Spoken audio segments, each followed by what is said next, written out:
If you don't have a good, important question about the world, it doesn't really matter what the methodology is. You find a question and then you answer it the best way you can.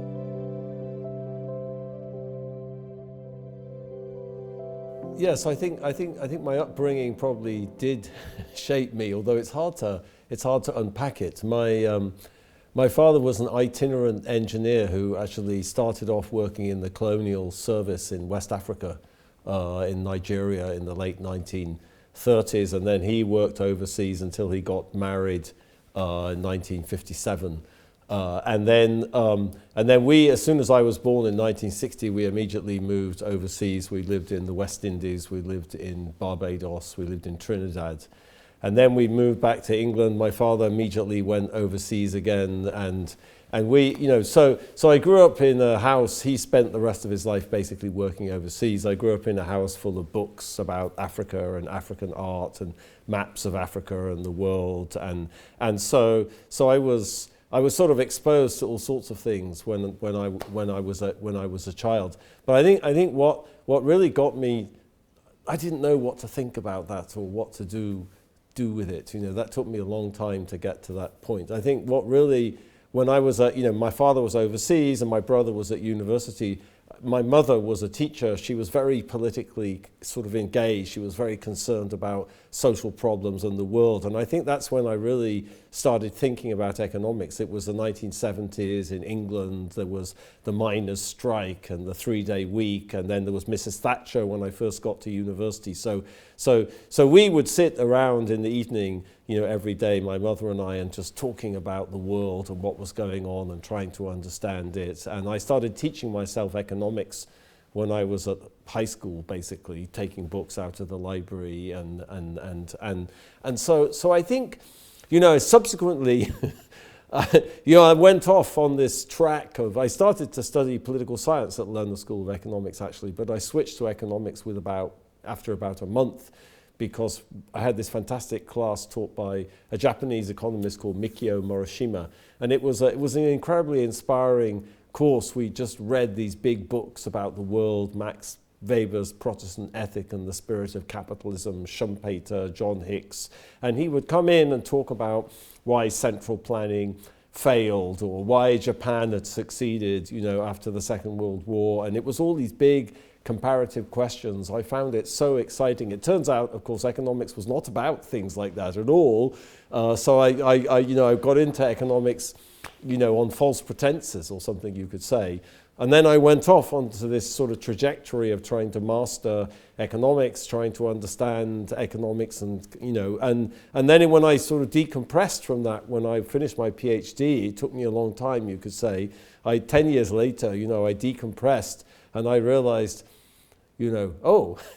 this thing, economics, is not about these questions at all that I thought it was about, or that drew me into the topic to start with. So I think it's funny how the mind works, that your inspirations come from, but it takes you a long time to put the pieces together and kind of see how to study something or how to ask a question about it. And so I think if I thought about my influences, it would be, yes, my father, yes, my living overseas, living in the developing world, my mother, Mrs. Thatcher. It's complicated.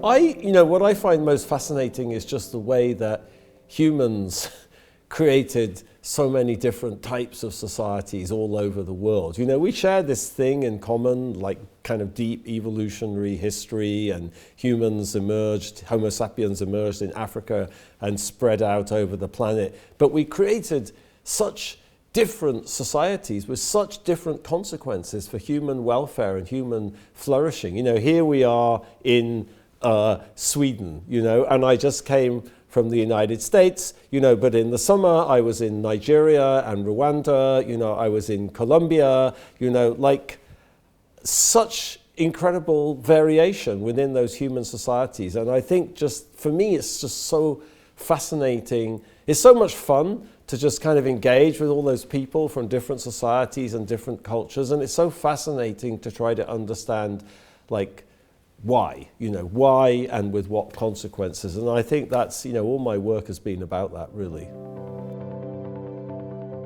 Yeah, I mean, I think, Daron and I have told this story a lot in the last few weeks. Daron and I met in 1992. I was a PhD, I was just finishing my PhD at Yale, and I gave a job talk at London School of Economics where he was a PhD student. And he was sitting in the front row, of the seminar, kind of engaging with everything and contradicting more or less everything, I said. And then the seminar finished, and the chair of the search committee, Kevin Roberts, sort of introduced me to him and said, he was Daron's thesis advisor. Oh, this is Daron Acemoglu. He's coming for dinner. So we walked out of the building, and as we walked out of the building, he looked at me and he said, "Have you read this paper by Norton Weingast," which was a very famous economic history paper published in 1989, and I had read it. So we started talking about it. And then we sat next to each other at dinner, and I think even then we realized we had lots of things. We hit it off at a personal level, and we realized we had a lot of things we were in common, many common interests. And then it took us a couple of years. I went off to Australia. He was hired by MIT. I moved back to the US, and we were just talking all the time and sharing ideas and papers. And then when we got back, we realized, okay, we need to start working together. And that, it's always been so easy. People ask me all the time, how do you work, and who, and I find that really difficult to describe, because it was just so easy for us. It's like, you do this, I'll do that. Let me check that. It's just, we never disagree about anything, basically. So we started working together, the two of us, mostly working on theoretical problems. We developed this theory of democratization and coups and the consolidation of democracy, and kind of when democracy emerges, and which is kind of very theoretical. Like the first book that we wrote, Economic Origins of Dictatorship and Democracy, is really a kind of theoretical, summing up many of these theoretical ideas. But we kept on generating sort of empirical questions. We were also very interested in these questions of comparative economic development, talking about them all the time, reading books, and I think then Daron was presenting one of our theoretical papers, and Simon had just moved to MIT, so he was in the audience, and then they started talking, and then Daron called me up, I think if I get this right, and he sort of says, "Oh, there's this Simon Johnson character, this British chap, he seems really good. I think we can work with him." And I think Simon had these amazing kind of data skills that Daron might not admit this, but at the time we were very theoretical, both of us, and we didn't have these. So Simon brought all these data skills, and and I think he just came on board, and it was just seamless, completely seamless. Also, like the three of us got on incredibly well. And I don't know. I think that's kind of luck or serendipity or something. I mean, we're just very close personally, but we also have very different skills, I think. So it's very complementary, the team. Well, I think collaboration is essential. I mean, I find it very lonely doing stuff on your own, and you get stuck, and you get I think in academia, it's a very fine line between. You want to be self-critical, you have to be very self-critical, but sometimes you get so self-critical it sort of freezes you. And then it's very good to have someone else to come along and say, "Oh, don't fixate on that, let's just do it like this," And that is, I can't tell you how many times, any of us have done that to somebody else. It's really key. So I think people just look at things in different ways. People have different ways of thinking about something, or ways of making connections, and so I think it's really, the whole is much greater than the sum of the parts, because you all bring a different perspective, and I like a lot, nowadays I like a lot hanging out with non-economists. I'm a professor of political science, actually, I'm not in any economics department, and I've sort of tried to embrace other social sciences, anthropology, sociology. I work a lot, I teach in the history department, because I just really enjoy the way somebody comes at a question from a completely different angle, or with a completely different kind of background, or set of preconceptions. And so I like that. You have to sort of disrupt yourself all the time. endless failures. I mean, I couldn't get a job. You know, when I finished my PhD at Yale, I couldn't get a job. I went on the job market, nothing. Like, nobody would hire me. So I went to Australia. You know, luckily I had these friends at the University of Melbourne. They said, oh, we're hiring, you know, go to get the chairperson is going to be at the conference, you know. So I took this job in Australia. And then I taught in Australia for 3 years. I went on the job market again. I got one job offer at the University of Southern California. You know, so by the skin of my teeth, I thought I was going to be going back to Australia. So I had, you know, I think I was just interested in too many things. People thought I was too flaky and I'd never kind of deliver on anything. And you know, and economics is very inside the box. You know, so people don't, you know, like that. They like inside the box. You know, I was rejected from jobs. I was, you know, endless rejections, journals, conferences, endless, and never stops. You know, just never. Like, even now, we just get everything rejected from journals, and just, you know, like, failure. Like, I think that's one of the things I try to communicate to students is, like, everyone fails dismally. You know, it's just, you just have to believe in yourself and just keep going, pick yourself up off the dirt and kind of struggle. And absolutely, you know, I mean, if you want me to talk about failures and rejections, we'll be here for hours. Yeah.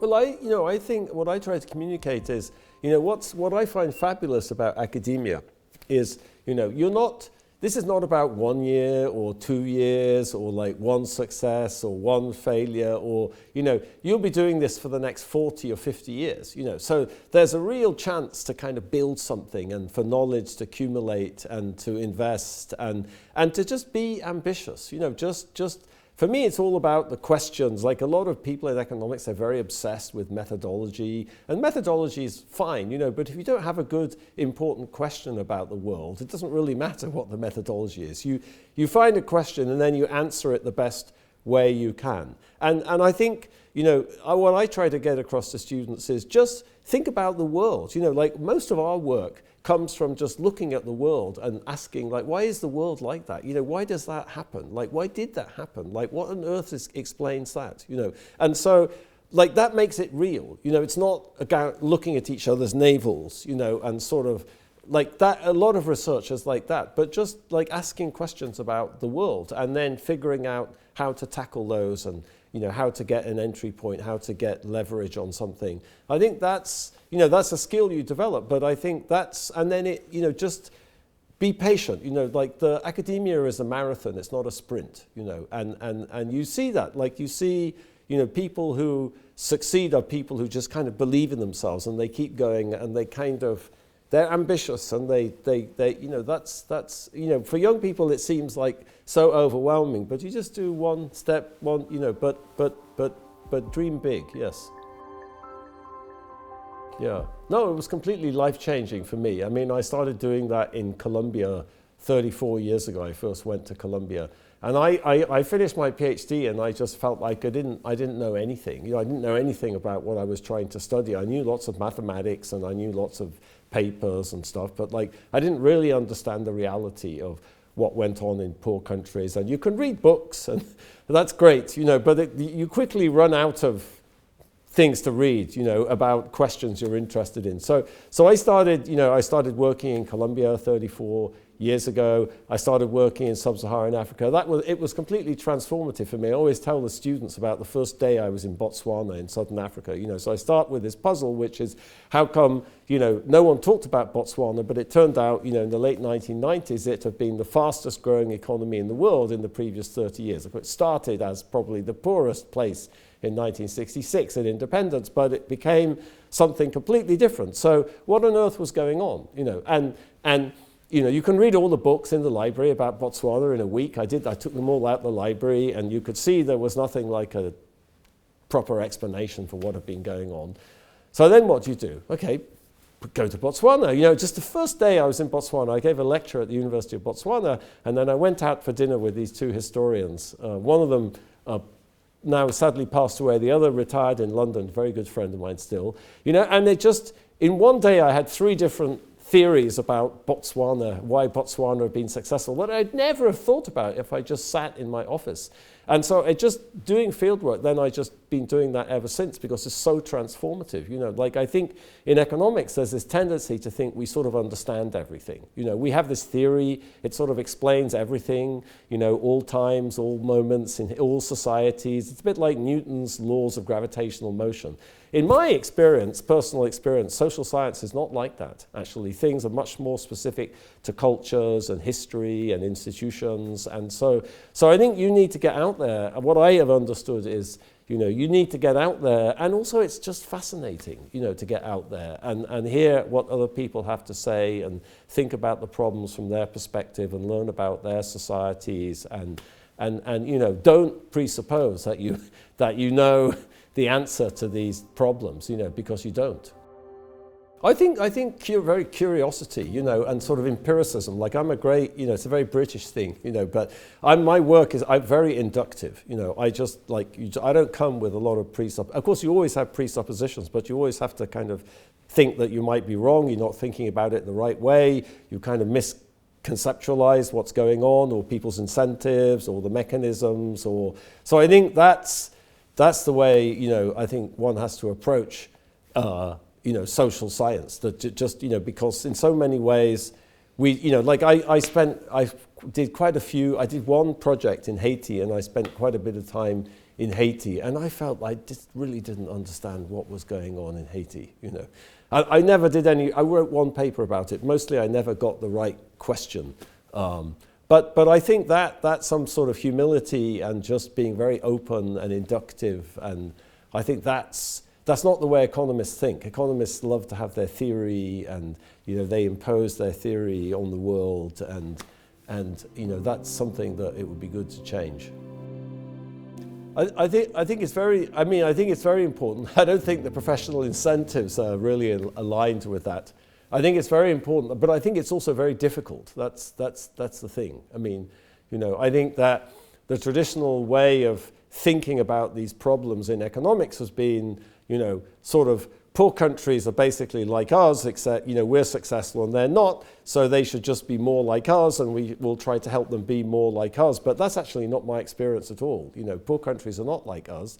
They're different in fundamental ways, you know, and in fundamental ways that you have to take seriously, and you actually have to respect, and you know, and you have to understand that. And I think, you know, and understanding the challenges of development in a country like Nigeria, for example, or Haiti, is a lot to do with the politics of those societies and the cultures of those societies. And that's something very difficult for outsiders to change, you know, and it's also very difficult to do that in a kind of ethical way. There's all sorts of unintended consequences. And so I think like for me, the way I think about that at the moment is, you know, people always need help. You know, if you think about the civil rights movement in the United States, you know, when the civil rights movement kind of organized, Martin Luther King, 1950s, whatever, the bus strikes, the boycotts, the outsiders helped. Outsiders came, they gave solidarity, they gave resources, they helped protect, they helped organize collective action and solidarity, you know. And so,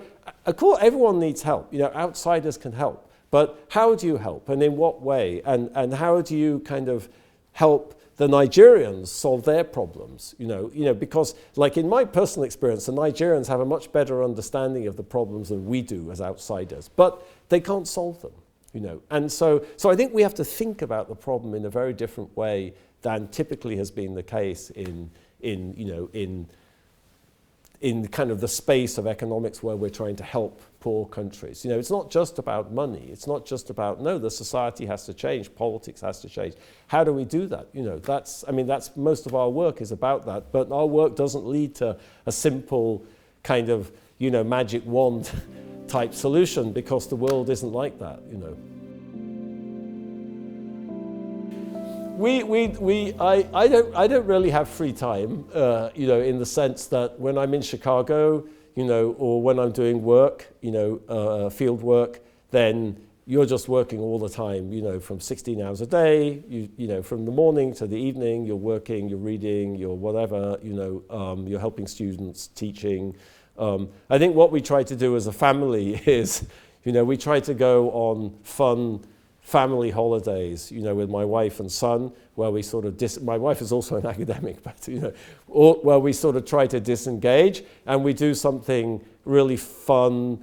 You know, for example, in June we went to Turkey. So we went to some of these Neolithic sites in the south of Turkey, Göbekli Tepe, probably the world's oldest freestanding building before agriculture, about 10,000 BC. It's this sort of temple on top of a hill, beautiful. Then we went to Çatalhöyük outside Konya, which is probably the world's oldest urban settlement, about, you know, a bit more recent, probably 5,000 people hunting, gathering, living in this. So it's an archaeological site, but we also went to the beach. You know, we went to Troy, we went to Istanbul, we went, you know, so we combine holiday with, you know, history and culture, but also going to the beach and just hanging out as a family. And so we try to do that quite a lot, you know, usually at Christmas, maybe in June, maybe in August, which fits with my son's kind of schedule. And so I think that's, but when I'm in Chicago, it's very difficult to disengage. You know, there's so many things to read and so much to do. And I think, you know, like, I walk, you know, we live in Hyde Park, so we live 25 minutes walk from my office. So we live in Hyde Park where the university is in Chicago. So I always walk, I mean, unless it's really, really cold. And I think walking is, you know, sort of, you can be, it's like one hemisphere of the brain, other hemisphere of the brain. You know, you're in your office, you're thinking about something, you're stuck, you don't really understand something or whatever. You pack up, you walk home, and then you go out to the building and start walking. You immediately understand like what the problem was or whatever, or you just see some. So I would say something like that is very, just walking like that. It is very important. It doesn't have to be in the woods. It can just be around Hyde Park or whatever.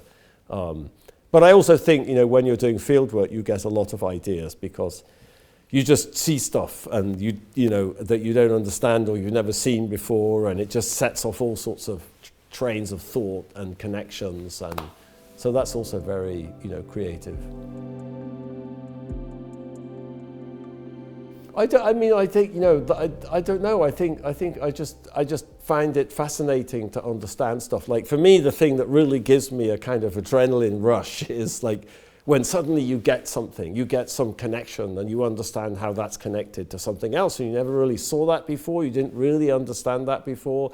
That just, I find that still just as exciting now as I did, you know, 40 years ago, you know. So, and I feel like there's so many things I want to do, there's so many things I want to study or understand or read, or like life is just not long enough for that. And, you know, hopefully I'll have some left to, you know, there's just, you know, so many things that need to be done for me, you know, to kind of finish the job. Of course, I'll never finish the job, you know, but yeah, I just find it fun. I don't need to motivate myself to carry on doing it, you know. That's what gives me pleasure, really, just doing research. And seeing young people sort of succeed also is like really, really fun. In February, it's my 65th birthday, and actually before I got the Nobel Prize, my former students and collaborators were already organizing this conference to kind of bring students and collaborators together. I think there's about 70 people going to show up.